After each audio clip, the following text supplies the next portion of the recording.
innovation, workforce, skilling, etc., which is the theme that we are going to talk about today. On the innovation front, as it was mentioned by Ms. Trump yesterday, today we have India's largest technology incubator in Hyderabad called the T-Hub, which has been doing exceedingly well. And come this time next year, by this time next year, we will be having the world's largest technology incubator / startup engine in our own city of Hyderabad right here. In fact, innovation has been a huge driver in the growth story of Telangana in the last 3.5 years. Our Honorable Prime Minister, Shri Narendra Modi, for the first time in Indian history, for the first time in the history of this country, talks about Startup India. He realizes the importance of innovation. He realizes the importance of skills. He talks about Startup India. He talks about Skill India. And he also talks about how to ensure that this large demographic dividend, which is up for the grabs for India, because more than 50% of our population is less than the age of 27. More than 2/3 of India today is less than the age of 35. So that goes to tell you, India has the largest think force. I don't like to call it workforce. India today has the largest think force on the planet for any country in the history of the planet. As the world is aging, India is getting younger. As the world today, the average age goes high and high, India is getting younger and younger. But that throws up a very interesting challenge. All the way from Hyderabad and Telangana government and right up to the United States and Trump administration. The one big challenge every government faces today is employment, is creation of jobs. Now that throws up an interesting question. How do we ensure that this so-called demographic dividend is completely harnessed, is completely leveraged by the governments? The human capital, how do we harness it? How do we ensure that this innovation, in this innovation and knowledge economy, how do we keep going? And how do we make sure, most importantly, women, for whom another added dimension, another compounded problem is the gender discrimination that is rampant across the first world, second world, or third world, irrespective of which country you come from. So we want to talk about all these innovation, skills. How do we ensure we create jobs? How do we also ensure at the same time we create both job creators, a platform for job creators like T-Hub, and how do we also ensure that for those people who are seeking employment, how do we make sure that they're adequately skilled? How do we also ensure that they keep refreshing their skills every so often? So like I said, I have cracker of a panel, and let me start by introducing the 4 powerful men. I have 4 powerful women. I've never done this in my life, moderation. So I'm a little nervous as well, so you have to bear with me for the next 1 hour. Let me start with Chanda Kochhar, the MD and CEO of India's largest private sector bank, a woman who's won multiple awards. I can go on and on, but she's been consistently ranked among the top 100 most powerful women by Forbes and Fortune, and the winner of Woodrow Wilson Award for Corporate Citizenship. Chanda, thank you. I think you're here. Chanda Kochhar, ladies and gentlemen, a warm round of applause, please. Next, I'd like to introduce Karen Quintos, the Chief Customer Officer of Dell, the highest ranked, most senior position held by a woman in Dell is currently held by Karen Quintos. Karen works very closely on the board of Dell, the highest and the most senior position, the executive position with Michael Dell and the entire team. So welcome, Karen. Next, we have a woman who's extremely popular, who's done significant work, who's been a tremendous pillar of support to a former UK Prime Minister, Prime Minister Blair, Sherry Blair of the Sherry Blair Foundation for Women. Ladies and gentlemen, please welcome her with a warm round of applause.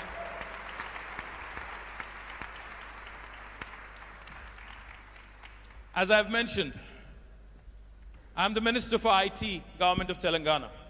IT normally stands for Information Technology, but for the last 1 month and more so in the last 1 week, IT also in Hyderabad means Ivanka Trump. The lady herself is here, arguably the most powerful woman in the world. Warm welcome to Miss Ivanka Trump. With a warm round of applause, please.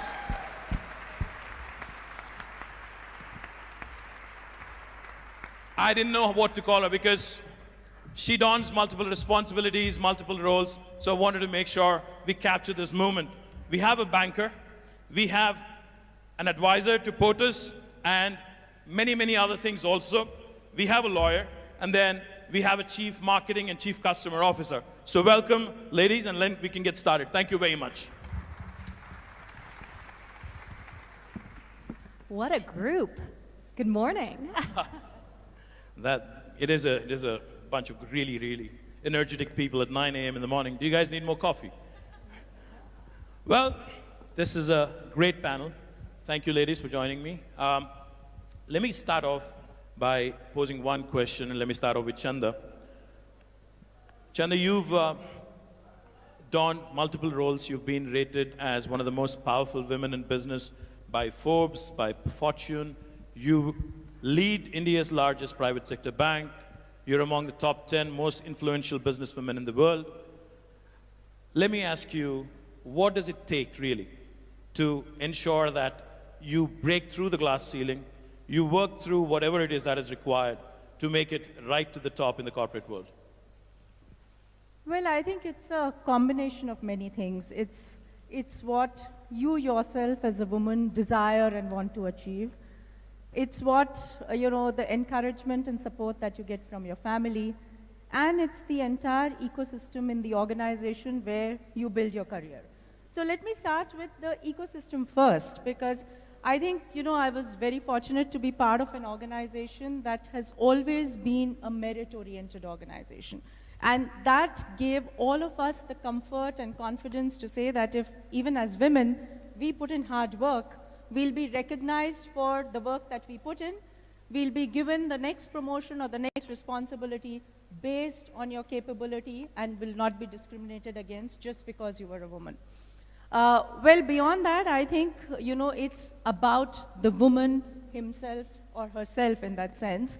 Because, I have seen that women are actually sometimes even more capable and more intelligent than the boys that we recruit. I agree. I completely agree.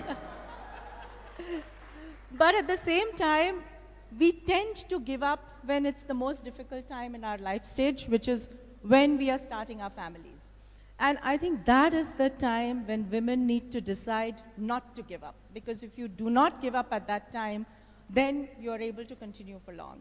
And I can later talk about what ICICI as an organization has done about really making life comfortable for women at that life stage. But I think that is very important. And I feel that at that time, it was I who believed that I want to do this because it's my desire. I'm not doing it because someone is forcing me to do it. And I think that conviction takes you through the period. But beyond that, I must say that, your family, your larger family, has to be a part of your growth and progress. And it's not, as mundane as saying that they're supportive of what you're doing. I think that's actually putting their contribution in a very mundane manner. I think what gives the woman the inspiration is the joy and pride that your family feels in your every step. And that is the biggest driver and motivation for women. Fantastic, fantastic. Let me go to Karen quickly. Karen, Chanda represents the Indian corporate sector. She's an Indian woman who's made it right to the top, and she's worked her way through. How different is it in the United States? You've worked prior to Dell at multiple organizations, and you've been with Dell for the last 17 years. As I've mentioned, you're the top most ranked women in Dell right now. How difficult or how easy is it in the United States or the first world for a woman to reach right up to the top and to do what you've been doing? Well, first of all, I agree with everything that she said in terms of what it takes to be successful. The confidence that you have to have in you and your capabilities and what you can do and what you can enable, I think has a huge impact. And I couldn't agree more on when you reach those difficult times and you feel like giving up is when you actually have to stay the course, because as a mother of three, two of which are daughters, it's unbelievable how much of a role model you can be as a successful woman in helping them and their friends and the larger kind of community and being successful. You know, candidly, I'm actually quite optimistic about what is happening now in this area. I think we all agree the numbers are not moving as fast as they need to be moving, but the amount of support that we are seeing in companies, CEOs, the White House, various other public and organizations in the support around getting more women into leadership roles and enabling that, I think today is remarkable. So it's still tough.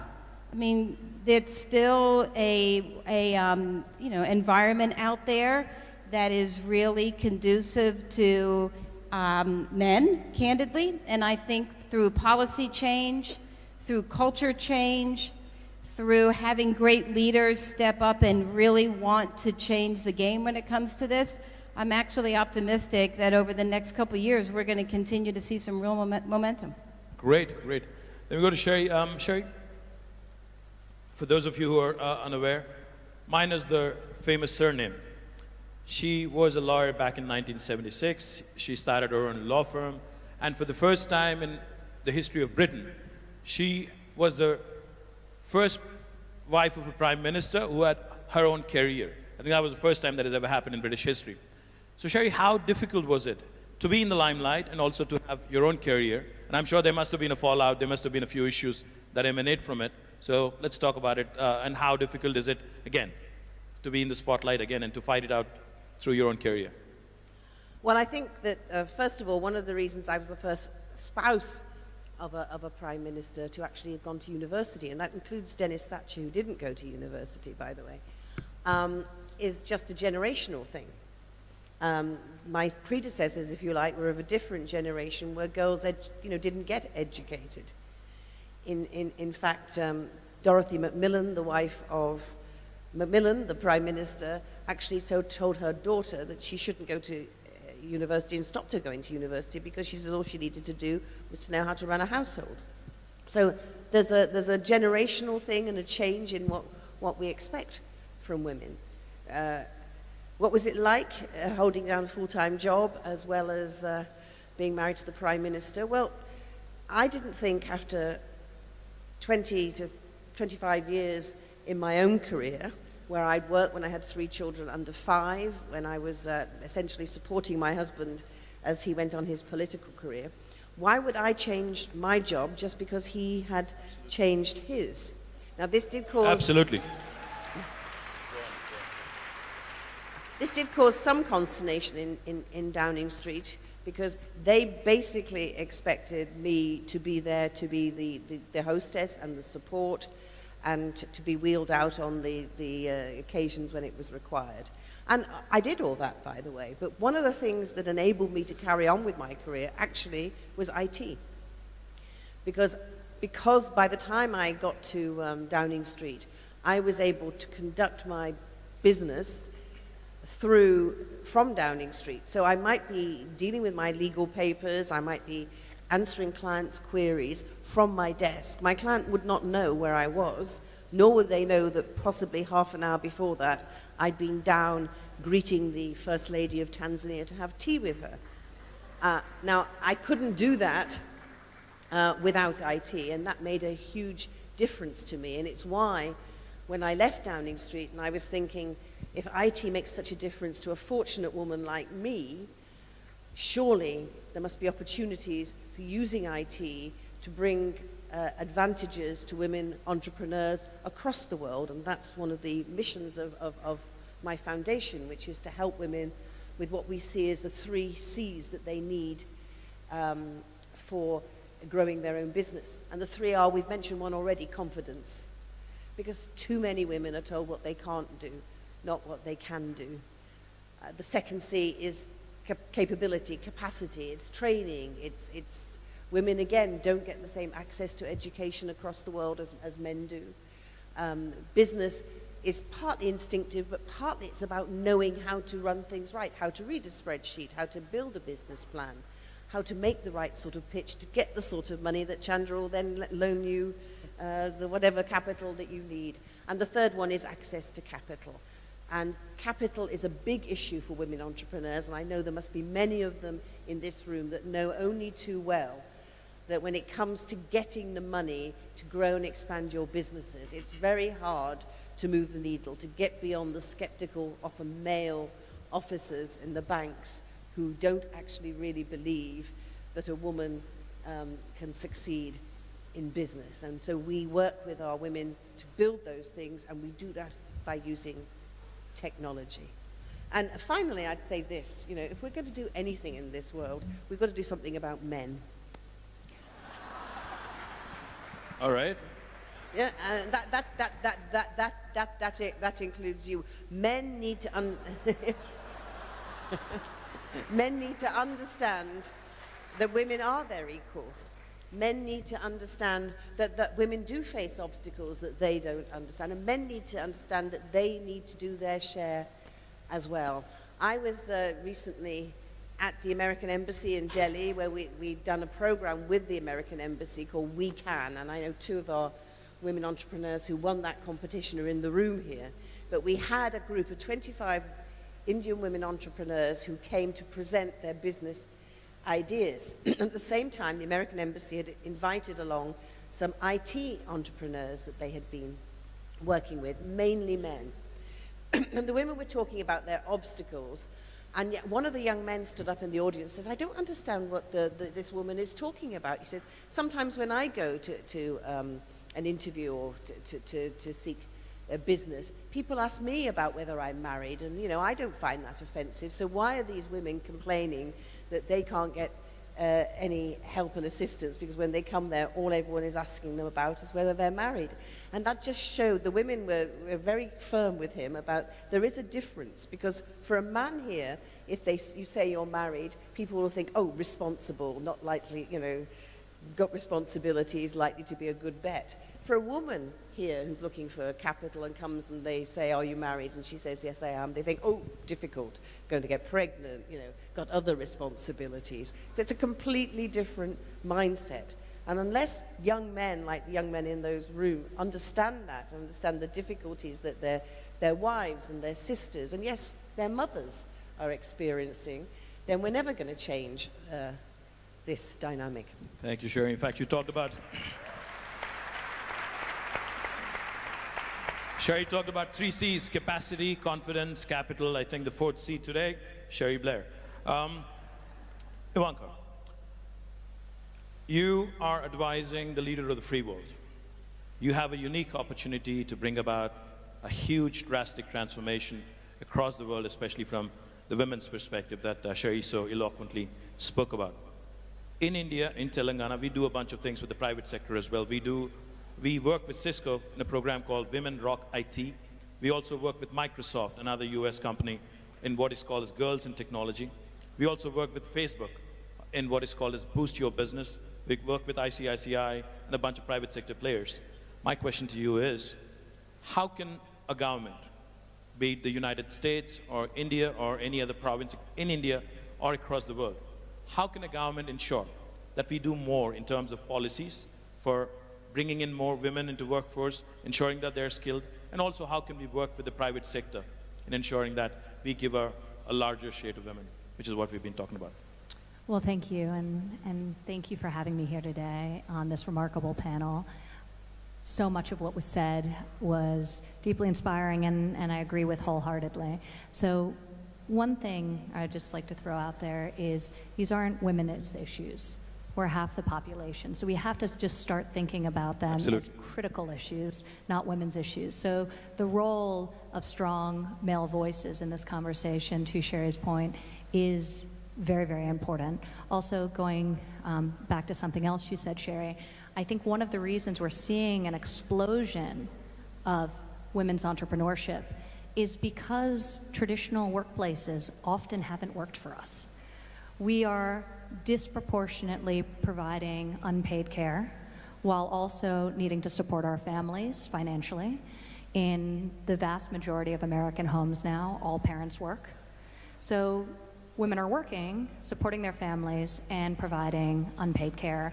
And often, and you know, after years and years, generations, these cultural, social, work institutions were not set up with the assumption that there would be two parents in the workforce. So we just have to fundamentally change things. It's starting to happen in the corporate world, albeit typically at larger companies, not smaller companies. It's a lot harder in terms of flexibility. Traditionally for people in tech and in finance, making more money, not for women working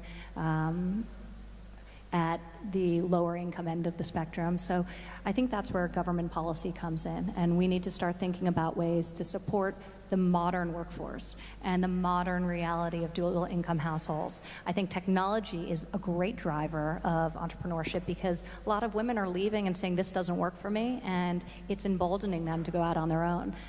Technology is reducing barriers to starting new businesses. It's creating flexibility around schedule. So you can work just as many hours or more, but maybe you work some of them after you've put your child to sleep from your living room or from your kitchen table. So I think technology offers tremendous opportunities to women and women entrepreneurs, and we're seeing that in terms of the explosive global growth and domestic growth we're experiencing in the United States.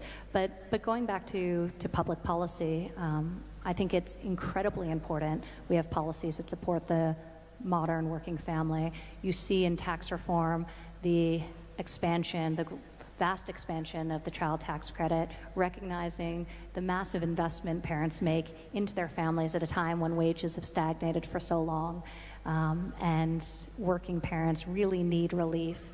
The child independent care tax credit, tackling the cost of childcare and the fact that it's not only inaccessible in large portions of the country, particularly in rural America, but the cost is enormous to many American parents, and they're unable to afford to provide high-quality childcare. So that's another issue we're addressing. So you see some of that agenda coming to life through components of tax reform, and coming into the new year, you will hopefully see it in a national paid family leave program that we're working hard to build coalitions of support for. The president included it for the first time ever in his budget this year, paid family leave, maternity, paternity, adoption, and I'm very encouraged by that step, and we'll be working with Congress to try and pass what is a long overdue policy. So that's where you have public policy and many other things we're doing. This is a panel focused on skills training and workforce development, and we're really seeking to fuel that and make sure that we have the best trained next generation, K through 12, rethinking what we're teaching and the alignment of what's being taught in the classroom with the jobs available in the economies into which the students are graduating, but also worker retraining and skills training for older workers whose jobs have been displaced or are looking for new opportunities in their own lives as well. So this is an area we've been very focused on, and I can talk about in more detail if the conversation takes us there. But you'd mentioned the private sector, and I can't say how important this is. I mean, it's really all innovation comes from the private sector. That's where it starts, that's where it originates. And government, and thank you to all of you out there and you incredible entrepreneurs who are taking some of the world's greatest challenges and obstacles, whether it's humanitarian aids or just providing a service better or reinventing or inventing a new idea. So it's incredibly exciting what you're doing, but government's role is to help fuel that, to eliminate barriers, to create an environment in which you can really accomplish your dreams and your goals, and we're seeking to do that domestically, and very excited about the work we're doing internationally to create opportunities for entrepreneurs and women entrepreneurs, especially in the developing world. Fabulous. In fact, let me compliment the Trump administration on, as you said, as you put it, long overdue, policy reforms which are in the offing now, and I do hope Congress passes it, and I do hope the Trump administration actually has a huge victory, especially in this very, very important sector. Chandra, you have a very ambitious ICICI digital village outreach program. You've already targeted 11,000 villages across 17 states, and out of which you've already created 7,500 women entrepreneurs. So what goes into ensuring that these women entrepreneurs in these villages from the rural settings, how are they empowered? How do you ensure that? I'm sure there must be obstacles in trying to bring them into the workforce. I'm sure there must be a lot of challenges. How do you overcome that? And how do you also ensure that they stay on top of their game? And how do they keep sustaining what they do? So let me take this in two parts. Let me also tell you what we do at ICICI to just encourage women participation in a large organization. And then let me tell you, as our CSR, what do we do in the villages to encourage women, in the rural areas. So in the organization, as I mentioned, we are an absolutely merit-oriented organization. And in fact, if people ask me, do you have special policies for women? We actually do not have real special policies for women. And I think the only special thing that we do is to create that environment where women feel confident that it's on the basis of their merit that they will rise. Fantastic. Having said that, we also realize that, at specific life stages, women need that special care so that they don't give up. And I'll just point out to a couple of policies that we've started. So we've started something called I Work at Home, where we allow women, especially the young mothers, or even women who have to take care of their elderly parents or parents-in-law, to work from home for extended period. And this is not just about sitting and doing some data entry in some corner, but we create a work environment where through the use of technology, we have their computers linked online with our back-end systems. We have, face recognition so that we know that it's only the woman who's working. We have face recognition to say that if there's too much crowd around the woman and children are moving around, then the computer will shut off. So in a way, we create a real working environment where over long periods people can work from home and they do not lose out on their career progression if they're working from home. Fantastic. Fabulous. The other thing that we've started lately is actually to say that any mother who's got a child up to 3 years of age, and if that mother travels overnight for office work, we of course pay for the mother because she's going for office work, but we also pay for the travel of the child and the travel of a caretaker so that the mother can take the child and caretaker along. Fabulous. Fabulous. Chandra? So these are some of the things in an organizational environment. But coming to our skill training initiative, we've started a whole skill training initiative across India. And through that, what we've done is we train those underprivileged youth who are not able to afford higher education. For that, we picked skills which are actually relevant for this kind of youth. So we have about 24 training centers in urban and semi-urban areas in the country, plus around 500 villages where we have taken this skill training initiative. The training skills that we've picked vary from something like a tractor assembly and a tractor repair to electricals to dress designing, garmenting, web designing, and office administration and selling skills. And what we have seen is that as we take these training skills, especially to the rural areas, we have more and more young women joining these training skills. So I'm very proud to say that we train about 100,000 youth every year, and of that, 55% are women. Fantastic. A big round of applause, ladies and gentlemen. More than 55%. That's amazing. That's amazing. And this is what we were talking about before with really so much of the leadership happening in the private sector and government taking these great programs and fueling them and really bringing them to scale. So, some of the most successful examples of skills training we've seen when we've looked across the globe at various apprenticeship opportunities are when government teams up with industry or government teams up with technical schools, community colleges, creates curriculum, and then that curriculum is taught to students, and then on the other side, they get a job from a private sector employer. So really creating that ecosystem and making sure there's an alignment with the classroom skills and a curriculum that will actually lead to a good paying job. And a lot of it's outside of the traditional 4-year college track. I think in America, we've gotten so focused on the importance of university that we've really done a disservice to a lot of people who could have had great paying jobs, who could have gone a different route, who could have learned skills, and maybe had skills better suited to the work that they wanted to do, and would have benefited from technical education or apprenticeship and real on-the-job training. So I think there's a tremendous opportunity in what you're describing, and 100,000 people a year, that's amazing. So. That's Thank exactly you. what my point was. And since you asked, how do they stay into it? Absolutely. So what we do is we create courses where the content is such that it ensures them a livelihood.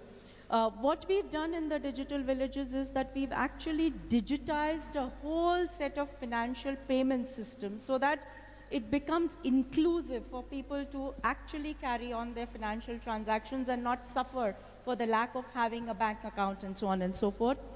Then we provide, after providing them skills, we provide them credit linkage so that these people are able to get, an ability, access to credit so that they can start a livelihood of their own. And we provide them market linkages. So we link them, either if somebody's learned garment manufacturing, then we link them to the garment factories around the village so that they get a constant source of business. Or if somebody's learned office administration, we link them to the companies so that they get a job. And therefore, this 55% women who are part of this initiative, almost 95% today are standing on their feet and earning some livelihood or the other of their own. Brilliant, brilliant. That's a great story. Yeah, and That's what a we've fantastic seen story. is that this gives them not just an economic confidence, but it actually gives them a confidence of investing back into their families, into their villages, because I again believe in this phenomena that, you say that if you educate a man, you educate an individual. But if you educate a woman, The entire you family. educate a generation. Absolute generation. Well, 55% plus employment in the rural economy. Let me go back to you, Karen. In Dell, you're leading a couple of very interesting inclusiveness and diversity initiatives. One which is called as Women in Search of Excellence, WISE acronym. And then you also have another very interesting program, Men Advocating Real Change, or MARC. You want to talk about it a bit more? Sure. I mean, this is an area that is clearly near and dear to us, and I'm sure is important to everyone in the audience. You asked the question, what are companies need to do to get more women into leadership roles and help with skills? We launched a couple of years ago unconscious social bias training. The biases that exist in society today, Cherie talked about some of them when it comes to women and, being married and those types of things. They have to be addressed. Men need to be part of those conversations, and that's what we did with the MARC, Men Advocating for Real Change training that we have done. We have trained nearly 90% of our executives. We made a goal that we're going to take it out to all frontline managers by the end of next year.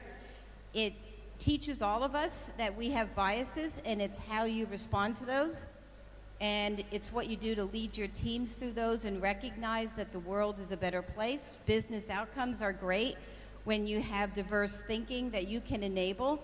And corporations are just better places when individuals can come in and feel that they can be themselves and really contribute to the company and the organization.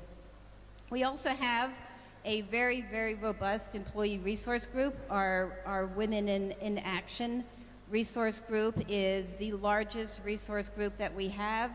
It is 13,000 employees strong. We have 40 chapters around the world. We are using that employee resource group to fundamentally help drive some of the policy changes around paid time off, around enabling our flexible work from home solutions. We clearly see that technology can enable how women and men can work from home. We have sites across Dell where nearly 50% of the workforce works from home 1 or 2 days out of the week. And this has actually been a huge enabler for us to hire women back into the workforce that have taken some time off, that have children, that their children are getting older and they want to come back. And there is an untapped potential labor pool that is out there of women that have master's degrees, that have started their own businesses, that we are actually rehiring back at Dell. And they're continuing to lead, major organizations and functions for us. And a lot of that is enabled through a lot of these practices. No wonder you won the Working Mother of the Year, 2012, the award by the Working Mother magazine, because the work-life balance, I think, you talked about. So Sherry, going back to you, when you launched your foundation in 2008, you talked about how women being a part of the workforce is going to lead to stronger economies. You want to elaborate a bit on that and what your foundation has done to further the cause in the last 9 years? Well, I think the frustration I feel after, as you say, we founded the foundation in 2008, is that, all the research we see all the time shows that by empowering women, by women getting engaged in the economy, that makes for stronger economies. McKinsey recently produced a report which said that the world GDP would increase by $28 trillion if women were given equal access to economic opportunities that men have. And yet this year, the World Economics Forum Global Gender Gap showed that when it comes to women's equal access to economic opportunities, we've actually gone backwards. So the dial hasn't gone forward, it's actually gone backwards. So what is going on? There are clearly, it's not enough to keep producing evidence that empowering women makes a difference. We've actually got to make sure that people do something to implement these things, because there are barriers. Take here we are in India, amazing country, vibrant, so much going on, and yet India has one of the lowest participations in the workforce of women in the world. Absolutely. It is right down there with some of the poorest countries in the world, and does worse, for example, than countries like Bangladesh. So only, I think it's 27% of women over the age of 15 participate in the workforce in India. And when you look at women graduates from India, 67% of those do not go on after graduation to participate in the economy. So that is a huge disadvantage for India. And if these women were contributing their talents to the economy, then the Indian economy would be doing even better. So why is that happening? And we've touched on some of those things. And what we have tried to do with our programs is to help women get the skills, to get the information that enables them to break down some of these barriers. We talked a little bit, you mentioned, Karen, about the women returners. When we talk globally about women entering into the economy, we then often segue into girls' education, which is so important. But in a world where so many women get married very young, if we ignore the women, as you were saying, who after they've had their families, and if you get married at 15 or even 18 and you have your children very young, you are still very active and got a lot to give in your 40s when you're possibly even a grandmother. And yet it's very much more difficult for women at that level to repenetrate the job market. And one of the ways you can reach these women is to bring them skill training, to give them access technology, so you reach out to them where they are, whether it's as in Chandra's program in the villages, and we did a great program with Mandeshi Bank in Pune recently, where they were already giving microfinance loans to women in the rural areas, and we added to those loans a component of business training. And as a result of that, we found that the women not only got the money, but they used the money more wisely, and therefore were able to increase their business skills. So I just wanted to tell you the story about one of the women that I met there, who'd been on our training course. And she was 37, she already had 2 teenage children. 6 years ago, she was working in her shop, and she cut off her left hand on a slicing machine. Obviously, this was a huge problem for her, but she picked herself up. She came on the course, got a loan, And as a result of the business training, realized that she needed to diversify her business. As a result of that, it ended up increasing her income fourfold, which enabled her to pay for her daughter, who she wants to become a doctor, to stay on at school beyond the age of 15, which was the age that she herself got married. But I asked her to describe her day for me, and I just wanted to share this with you. So she gets up at 5 o'clock in the morning, and she then, from 5 to 8, milks the 10 cows that she now has to produce milk to go to her store. She goes back at 8 o'clock, and she then feeds her family and gets her children off to school. At 10 o'clock, she goes to her shop. And by the way, remember, she's only got one hand. And she works in her shop between 10 o'clock and 5 o'clock. At 5 o'clock, she goes back and milks the cows again until 8 o'clock. And then at 8 o'clock, she goes home and she feeds the family again and prepares for the next day, and she goes to bed again then at 11 o'clock at night in order to get up again at 5 o'clock in the morning. That's a woman who is absolutely devoting herself to getting the best out of herself and her family. And she's the sort of woman that, by supporting and the fact that she's done so well, has increased her prestige in her village as well. So, you know, these are the sort of programs. Now, the other sort of thing we do is for a different level of woman entrepreneur, and we have what we call our blended learning training programs. These are like 3-month mini MBA courses. And the point about the blended learning programs is, though the women come together to do the business training, most of the course is delivered over the internet so that they actually don't have to leave their businesses. Because if you're a woman entrepreneur and you started a business and you're progressing that business, but you need the business skills to expand that business, it's sometimes very hard just to walk away and leave that business.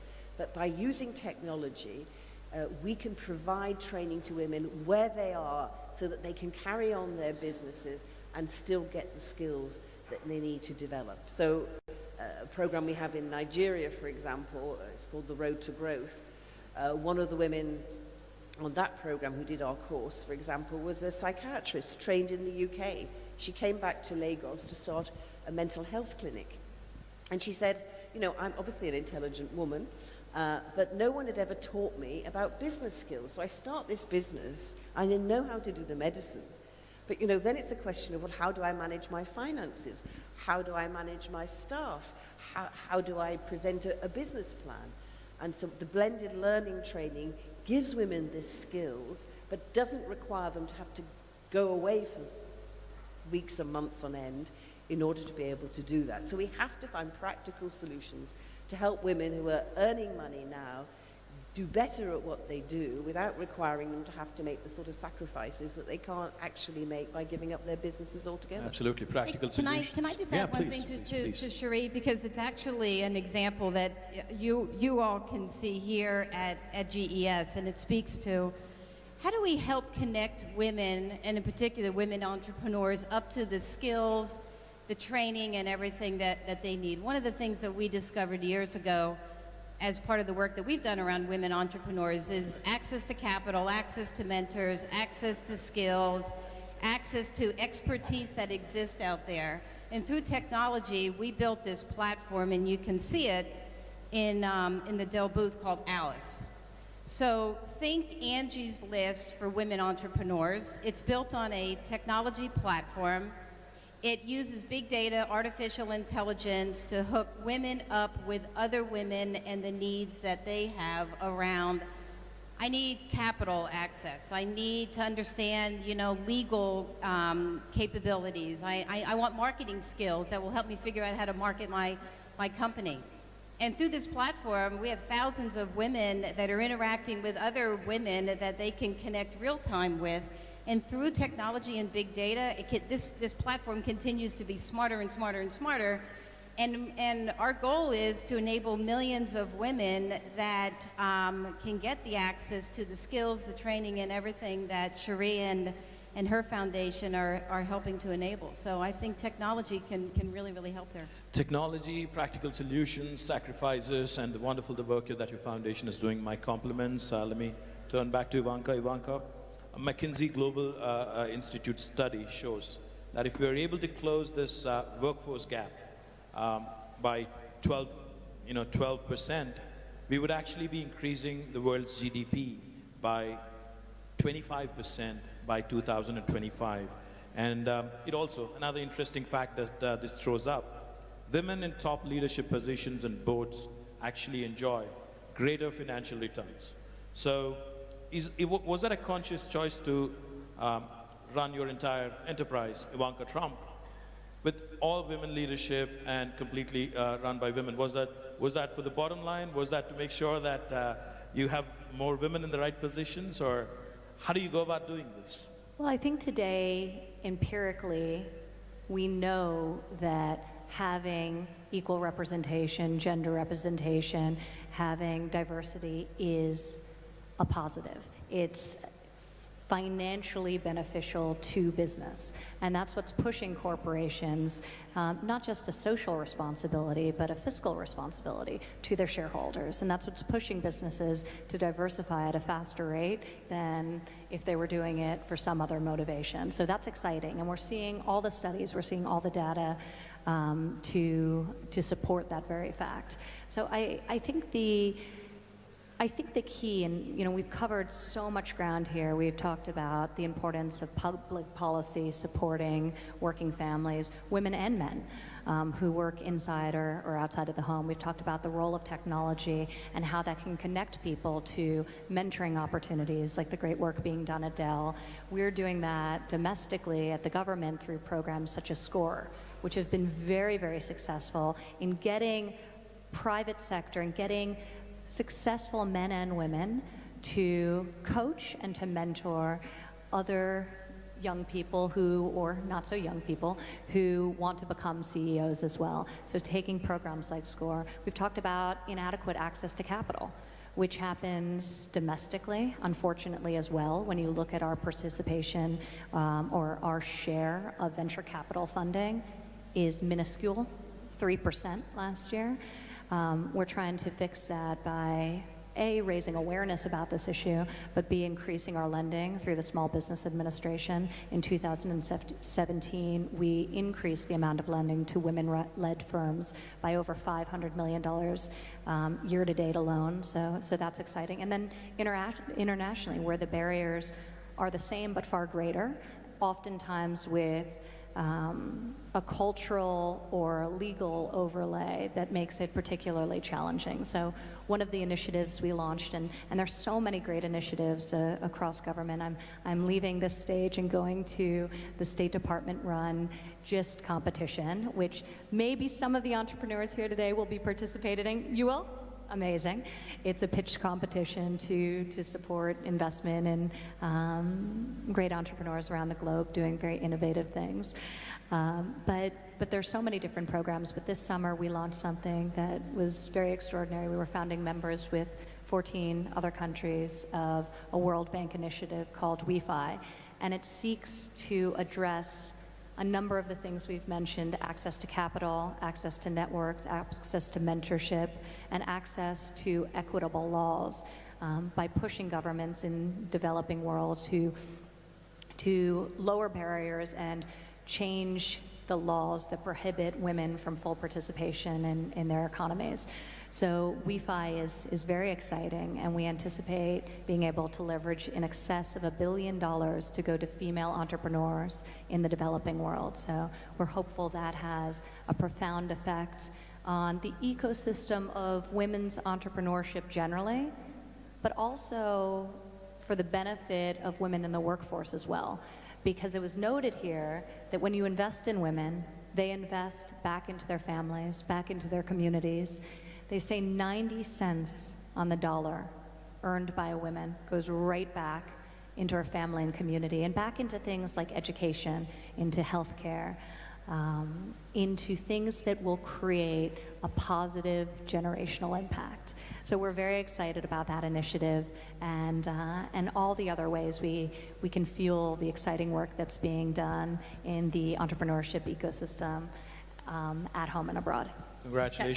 Can I ask you, because Absolutely. Ivanka, that 90 cent figure is a very interesting one, but I want to ask you as a man, what do you think the equivalent figure is for a man? 40? Huh? Well, He was supposed to answer that. I'm the moderator. I'm supposed to be asking you questions. Anyways, I think it must be around 40. Yeah, no, it's 30. 30. 30. All right. As always, women are the smarter ones anyways. 40. But you know what I think? I was trying to But do you know what I think about that? You see, I think there are plenty of men who also invest 90% of their efforts into their family and into their community. And the problem is that there are some men, and my own father was one of these men because he abandoned my mother and my sister and myself and never supported us ever again. Who'd only put 1%, if you're lucky, into their families. And the question really is for men is, why is it that we tolerate the idea that these men who go off and spend their lives on wine, women and song, somehow that's acceptable?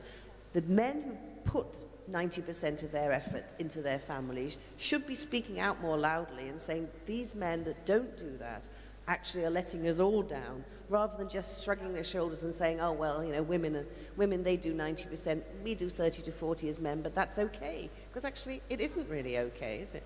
It's true, and I think this is something, Sherry, that I'm glad you brought up, but I'm actually very optimistic about, because I see the landscape changing, and especially when you look at the next generation coming up. I think women don't view themselves as purely providing care for their families. They want to work. In many cases, they need to work to support their families. Men, similarly, are taking a much more active approach in raising children and participating in the family than in previous generations as well. And we see this happening on different scales, but all over the world. And I see this generational shift that is very exciting, because when you think about true equality, it starts with having this level playing field and sharing the responsibilities, domestic responsibilities, as well as workplace responsibilities much more equitably. So I love the natural shift that we have happening, but I think talking about these issues, and I think men talking about the fact that they're not financial providers alone, that they want to participate, that they want to be involved parents and fathers is incredibly important as well. Now that you raised a very personal question, let me throw a quick question to all of you. I've learned that all of you are privileged to have a daughter, also each of you. I have an 8-year-old daughter also. So what would you say is the single most important thing that you would like to see changed? We talked about multiple things. We talked about capacity, we talked about confidence, we talked about mentorship, we talked about collaboration with the private sector, we talked about rural sector. What is that one single important thing from a government and from the societal perspective that you would like to see differently, say, a decade from now? We'll start with you, Ivanka, and then we'll move on to others. We have about 5 minutes, so let's make this crisp. Well, I think I have a 6-year-old daughter, and I'm actually trying to get rid of some of her confidence. But I think the purity of a young girl and the lack of assumption around what her role is, what she should do, what she shouldn't do, what she should like, what she shouldn't like, the longer we can preserve that, the better. So I'm always inspired by my daughter, because she makes me realize how many ingrained biases even I have that I don't realize that I'm accidentally putting on one of my children, my sons or my daughters. So I think look at our smallest children and see the world as much like they see it as humanly possible. And hopefully Arabella grows up in a world where she's never told she can't do something because of her gender. Certainly, she'll never be told that by her mother. Fantastic. A big round of applause, please. Ingrained bias, which is even within all of us. Tell me about it. I'm a man, so I'm obviously going to have a little bit more of that. Chanda, a quick point on what you would like to see differently a decade from now, the single most important thing. Well, as you said, we all have daughters. I have a daughter, and I think the proudest thing for me to say is that while today here I'm sitting as a panel member, my daughter's sitting here in her own right as a woman entrepreneur, Can we as a have her stand delegate up here, please? Miss Kocher's daughter. There she is. A big round of applause to the young lady. What's her name? What's her name, Chanda? Aarti. Aarti. Many congratulations, Aarti. But what I say is that for me, my biggest inspiration are my children. And, why is my daughter my biggest inspiration? Because I think at her age, I expected my mother to do so many more things for me than what she expects her mother to do, because she doesn't find the mother around. She's a strong young lady. So much around. So I think it is about, this is an entrepreneurship summit, so I would say it is about 3 E's for women: education, encouragement, and empowerment. Education, encouragement, and empowerment. Yeah, Big round of applause. If we do that, I think sky's the limit for all women. Fantastic. Sherry, your thoughts on what the single most important thing is that you'd like to see differently a decade from now? Well, I've got a daughter and I've also got 3 sons. And if you were to ask me, what's the most important thing for my daughter, I think the most important thing is actually to marry well. And if you choose the right partner. Choose the right partner. And therefore, when I talk about what I want to see for my daughter, I actually think more about my sons, because as a mother of 3 sons and 1 daughter, I have to actually think, how am I bringing up my sons? And for a long time, my main concern was that one day my boys would come to me and say, Mum, here's my girl that I'm going to marry, and I want to let you know that she's going to stay at home and look after me. Fortunately, that hasn't happened. My youngest is only 17, so if he came and say he wanted to get married, I'd be a bit upset. But my 2 elder boys are both married to very successful career women themselves. But the one thing I said to both of them before they got married, the day before, I said, I know you're all very proud of your wife and her career and what she's doing, but the crunch time will come is whether you're prepared at some time in your career to take a step back in your career so that her career can flourish. Because if you constantly think that yes, she can have a career, but it's always secondary to mine, then it's never going to quite work, is it? Because the girl will always then have to take the Since you mentioned choosing the right partner, one of these days when I'm going to catch the Prime Minister, I'm going to talk to him about his perspective as well on choosing the right partner. Can you also mention to him when is the time when he's going to take a step back in his career so that I can get on with mine? Absolutely, I shall ask him that. I do think, though, and I just want to layer something on top of that, because I do think you're right, that conversation needs to be happening about who's going to step back if somebody is going to step back. But I do think we have to do a better job of recognizing that all women are working women, whether they're working inside the home, raising their families, or whether they're working in a professional capacity. And I think we have to celebrate that decision either way, but we need to create an environment in which people can make the decisions that are right for their family. So destigmatizing men making the choice to do that, but also not disincentivizing or not frustrating women who choose that as the right path for themselves as well. Well, we're actually out of time, but... I want to say one thing. No, absolutely. In fact, all I was going to say what needs to change? I think we need to see more women and girls in STEM-related roles, whether they are entrepreneurs that are creating innovative technology, big data, all of that, or whether it's girls that are graduating with STEM-related degrees. The numbers are really scary, and that is where the jobs are going to be. The salaries are going to be higher, the job security is going to be greater, technology is permeating everything, and what I would love to see is a much more balanced set of graduates and women that are in STEM-related fields, because it's going to be a huge business imperative for many, many companies and governments around the world. Well, while we are out of time, I think I have some very powerful women in the world sitting on this podium, so I'm going to take my liberties.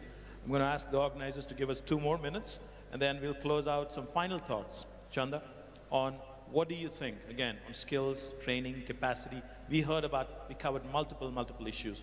Final thoughts, closing remarks on what we should be doing. Say, 60 seconds? Yeah, so I said that, education in terms of in empowerment, you actually cover everything, whether it's skill, access to credit, and all that. And in terms of encouragement, it's the social approach towards women. But I want to take 1 minute to talk about India, because this is a forum where I think we should talk about India. And I just want to say that, for India, this is today a matter of both celebration, because India has come a long way, as well as a matter of resolving that there is lots more to do. So, clearly, as Sherry said, that, not even 25% of the graduated women really participate in the workforce.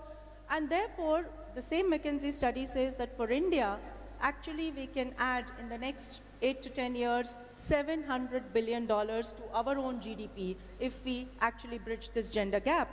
But the way I look at it is that I think this is a glass half full, because that is what is the potential for India and India's GDP. But while we have a lot to do, I think I just want to tell this forum that I think India still does much better than many, many other countries in the world. And let me take, it's a wide spectrum. I mean, you do not have a country where you have 100 million families impacted by the self-help group movement, of which 85% of that self-help group people are women. Out of which 20 million are in Telangana. Yeah, yes, absolutely. So you move from there to the whole entrepreneurship thing. And I think India's economic structure is changing. It's no longer just a manufacturing or a services economy. It's now becoming an entrepreneurship economy, an economy of value chains, which gives women more and more enablement to create their own niche and to start their own careers. And what bigger testimony than to say that in India we are able to put up a platform where more than 50% participants are women today, sitting right here. Fantastic. Big round of applause to the ladies, the women entrepreneurs who showed up at the Global Entrepreneurship Summit. And then let me take this little further to say that it's India that has produced, sports women in fields that get us medals and, things like wrestling and gymnastics, which were so far, typified as being men's sports. Today, India has women fighter pilots in the Indian Air Force. Today, it's Indian Navy that has started an all-woman circumnavigation around the world, just as an expedition. Today, India has a defense minister who's a lady. Today, India has, senior ministers who are ladies, and there is no country in the world where 40% of the banking sector is headed by women. Lovely. That was a great note, great closing note from a banker. Ivanka? First of all, I appreciate the discussion and all the panelists for just a really great dialogue that happened here today. But I do want to follow up on something that Karen was talking about as it relates to STEM education particularly. Because when you think about the landscape in the developed world, where there has been better access to capital, certainly, than in the developing world, and more progressive policies to support working families, in some cases better than others. But there has been a stagnation in terms of closing that gender wage gap. And it's really sort of persisted and stayed, it closed, and then flatlined over a decade ago. And it stayed that way. And when you really break down the reason for that and what's causing that, it's women traditionally have in fields, and when you look at industry segmentation, you have a lack of participation of women in higher growth fields like STEM fields and computer science fields. And you also have an unfortunate circumstance where traditionally women dominated sectors of the economy are undervalued financially and are underpaid financially. So I think both need to be disrupted. We need to get more men into so-called women's fields, and we need to get more women into STEM fields where our participation rates are really abysmal.